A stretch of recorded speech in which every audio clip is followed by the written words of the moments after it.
Hoy vamos a sumergirnos en un tema que creo que nos toca a todos en algún momento. ¿Vivir en la ciudad o en el campo? Es una elección interesante, ¿no crees? Sí, definitivamente. Cada opción tiene su encanto. La vida en la ciudad ofrece esa energía y variedad cultural que muchas personas buscan, mientras que el campo tiene no sé, esa tranquilidad que es casi terapéutica. Exacto. Bueno, yo debo confesar que cuando necesito recargar las pilas, me encanta escaparme al campo. Pero también, hay algo muy especial en las ciudades, ¿verdad? Como Madrid, con sus museos, teatros y, por supuesto, la comida. Totalmente. Aunque debo decir que para mí, un fin de semana perfecto incluye andar por senderos rodeado de naturaleza, lejos del ruido constante de los coches o las multitudes. Ay, Mateo, eso suena tan relajante. Pero cuéntame, ¿te pasa que después de varios días en el campo empiezas a extrañar un poco el bullicio? Pues sí, lo admito. Es curioso cómo, después de un tiempo, añoro esa confluencia de culturas que encuentras en lugares como Barcelona o Sevilla. Ese intercambio que solo las ciudades grandes parecen ofrecer. Claro, porque en las ciudades tienes un acceso increíble a experiencias nuevas, como el año pasado fui a un festival de cine independiente en Málaga. Increíble. Pero después pasé unos días en un pequeño pueblo cerca, y era tan bonito, con los campos de olivares alrededor. Eso es lo ideal, ¿no? Poder alternar entre ambos mundos. Creo que encontrar el equilibrio es la verdadera clave aquí. Sí, como tener lo mejor de los dos mundos. Aunque después de oírte hablar del campo, ya estoy planeando mi próxima escapada. Bueno, si necesitas recomendaciones, tengo una lista de mis lugares favoritos. Pero cuidado, porque una vez que estés ahí, puede que no quieras volver a la ciudad. Eso que decías del campo me inspira mucho, Mateo. Y hablando de la campiña y la ciudad, ¿sabías que en español tenemos muchísimas expresiones que reflejan esos estilos de vida? Algunas son súper curiosas. Claro que sí. Nuestro idioma está lleno de color. Por ejemplo, hay expresiones que tienen raíces muy rurales, como estar en el quinto pino. Oh, esa me encanta. Literalmente es como decir que algo está lejos, lejos, ¿no? Exactamente. Y si pensamos un poco, refleja un contexto rural, donde las distancias entre lugares eran enormes. Bueno, sobre todo si lo comparas con las ciudades. Es cierto. Y en las ciudades usamos otras, como llevar una vida de perros. Es algo que escuchas con frecuencia, especialmente cuando alguien tiene mucho estrés y siente que lo sobrecargan en el trabajo. Sí, aunque bueno, siempre me ha parecido algo injusta la comparación.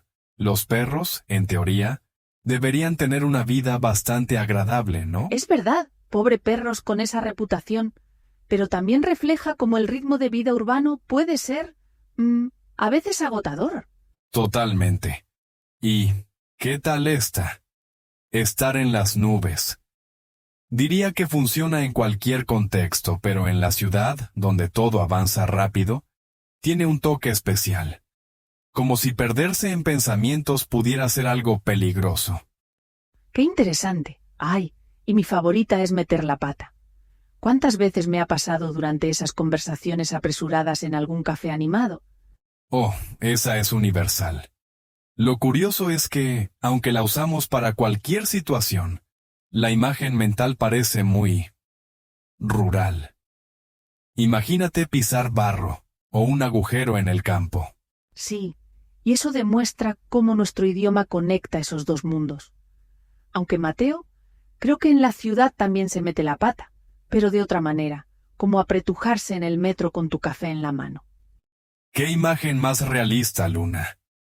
En definitiva, las expresiones reflejan experiencias compartidas, ya sea en la serenidad del campo o el caos de la ciudad.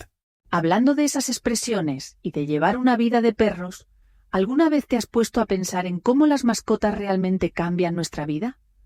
Es un tema que me apasiona porque, en muchos países hispanohablantes, las mascotas son prácticamente parte de la familia. Es cierto. Cuando piensas en perros o gatos, por ejemplo, Son como compañeros que siempre están ahí.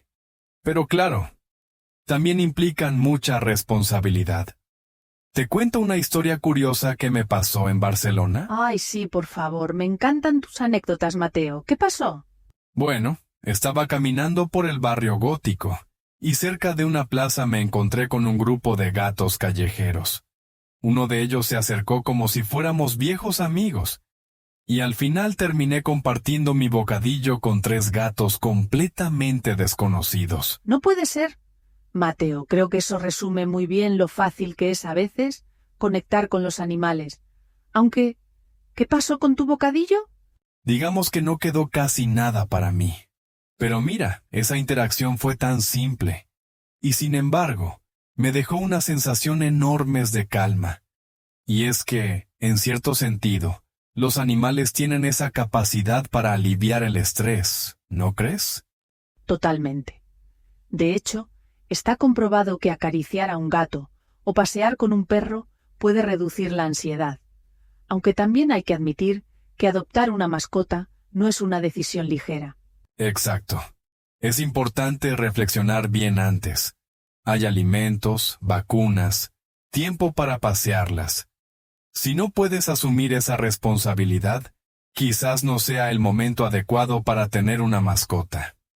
Cierto, pero quienes tienen la posibilidad saben que las mascotas nos enseñan tanto. Y por cierto, hay varias palabras clave en español relacionadas con nuestras emociones y las mascotas. Por ejemplo, cariño o afecto, para mostrar el amor hacia un animal. Y también compañía. Porque un gato o un perro puede hacerte sentir menos solo o consuelo, que es ese apoyo emocional que ofrecen. ¿Sabes qué otra expresión me encanta? Mimar a tu mascota. Creo que todos conocemos a alguien que trata a su perro o gato como un rey o reina. Es verdad. También está el otro lado, donde algunos dicen que no hay peor perro que el abandono. Una frase que recuerda lo importante que es cuidarlos y nunca olvidarnos de sus necesidades. Y pensando en esa idea de pequeños gestos diarios que marcan la diferencia, hoy quiero que hablemos de algo súper importante para los que aprenden español. Cómo mejorar un poquito cada día. Eso de ponerse metas pequeñas pero constantes. ¿Ya lo haces? Pues creo que es clave. Muchas veces, la gente quiere aprender rápido y pierde de vista la importancia de la práctica diaria. Pero, por ejemplo, dedicarte unos minutos a escuchar algo en español puede marcar mucha diferencia. Exacto. Y no tienes que complicarte. Puedes escuchar canciones, podcasts o incluso las noticias. Lo importante es escuchar activamente. Claro, ahí está la clave. Escuchar activamente. Yo diría que prestar atención a los contextos y a los tonos puede ayudarte mucho. ¿Sabías que nuestro cerebro, con el tiempo, empieza a reconocer patrones sin que nos demos cuenta? Sí, es casi mágico, pero tiene sentido. Y bueno, una técnica que me funcionó cuando yo estaba aprendiendo otros idiomas era intentar copiar los acentos regionales. Es como un juego. Eso es genial. Además, trabajar los acentos te ayuda a ganar confianza en la pronunciación. Por ejemplo, ¿has probado imitar el acento andaluz o el argentino? Ambos son tan característicos y divertidos de practicar. Ay, totalmente. Aunque debo confesar, el acento andaluz me costó un poco al principio. Pero te das cuenta de que, si practicas, mejoras mucho más rápido. ¿Sí? Y algo que recomendaría es grabarse. Puede ser incómodo al principio, pero escuchar tu propia voz te ayuda a ajustar cómo pronuncias ciertas palabras. Oh, lo he hecho. Es raro al principio, pero te acostumbras. Y después, es hasta divertido notar cómo mejoras con el tiempo. ¿A ti también te pasa? Sí, es como un pequeño medidor de progreso. También es útil encontrarse con personas que hablen español y tener conversaciones. Aunque cometas errores, es parte del proceso, ¿no? La práctica real siempre es la mejor. Exacto. Y no olvidemos algo importante: exponerse a diferentes niveles de lenguaje. No es lo mismo escuchar a un político dando un discurso que a alguien contando una historia en un café. Justo. Incluso yo recomendaría buscar diversidad en las fuentes. Escucha diferentes acentos, participa en foros de discusión, y no te limites solo a un tipo de contenido. Sí, y poco a poco te acostumbras a las diferencias. Por cierto, Mateo, ¿no te parece impresionante cómo los niños pequeños aprenden escuchando incluso cuando no entienden todo? Es fascinante. Creo que es porque no tienen miedo de equivocarse. Algo que los adultos deberían aprender, especialmente al comunicarse en otro idioma. Definitivamente. Así que, al final, se trata de arriesgarse, practicar todos los días y, sobre todo, disfrutar el proceso.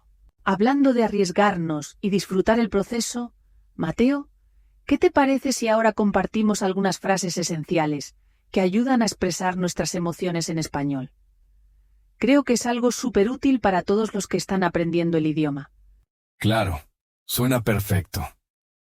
Por ejemplo, una frase básica pero poderosa es: me siento feliz. Es directa y fácil de aprender, y además, puedes cambiar el adjetivo según lo que sientas, como triste o emocionado. Exacto. Y algo que funciona muchísimo en situaciones de apoyo es: estoy aquí si me necesitas. Es una forma de mostrar empatía y crear una conexión con la otra persona. También tenemos frases como: ¿puedo ayudarte en algo? Eso demuestra interés genuino, y es algo que puedes usar tanto en situaciones cotidianas como en momentos más difíciles. Ay, Mateo, me encanta esa. Y hay otra que siempre encuentro útil: no te preocupes, todo estará bien. Es como un pequeño recordatorio positivo. Es una excelente frase, Luna. Me gusta porque refleja optimismo, algo que siempre es bienvenido en cualquier idioma. Totalmente. Y es importante practicar estas frases para que salgan naturalmente cuando las necesites. Bueno, creo que con estas expresiones podemos cerrar este episodio lleno de ideas útiles, ¿verdad? Sí, absolutamente. Hemos cubierto desde diferencias entre la ciudad y el campo, hasta mejorar el español y conectar con nuestras emociones. Ha sido un viaje interesante, Luna. Y tanto, Mateo. Espero que nuestros oyentes hayan disfrutado tanto como nosotros. Y recuerden, la clave está en practicar cada día un poco, y sobre todo, en disfrutar del proceso de aprendizaje. Así es. Muchas gracias por acompañarnos hoy. Nos vemos en el próximo episodio. Y mientras tanto, a seguir explorando y aprendiendo. Hasta la próxima y que tengan un maravilloso día. Adiós. Hola a todos. Antes de despedirnos, quiero compartir con ustedes algunas palabras y expresiones básicas en español que pueden usar en su día a día. Por ejemplo, si quieres saludar a alguien de manera informal, puedes decir: hola, ¿cómo estás? Si quieres ser un poco más formal, puedes decir: buenos días, buenas tardes o buenas noches, según la hora del día. Y cuando alguien te pregunta cómo estás, puedes responder de diferentes maneras. Estoy bien, gracias, si te sientes bien. Más o menos, si no te sientes ni bien ni mal. Estoy un poco cansado /diagonal, si has tenido un día largo. Ahora, ¿qué pasa si necesitas ayuda? Puedes decir: perdón, ¿puedes ayudarme? O disculpa, tengo una pregunta. Y si quieres despedirte, aquí tienes algunas opciones. Adiós, la más común. Nos vemos, si esperas ver a la persona pronto. Hasta luego o hasta pronto, para una despedida más amigable. Recuerda que aprender un idioma es un proceso, y lo más importante es practicar un poquito cada día. ¿Tú puedes? Bueno, con esto llegamos al final del episodio de hoy. Espero que hayas disfrutado y aprendido algo nuevo. No olvides seguir practicando y, sobre todo, divertirte en el camino. Nos vemos en el próximo episodio. Hasta la próxima y que tengas un día maravilloso. Adiós.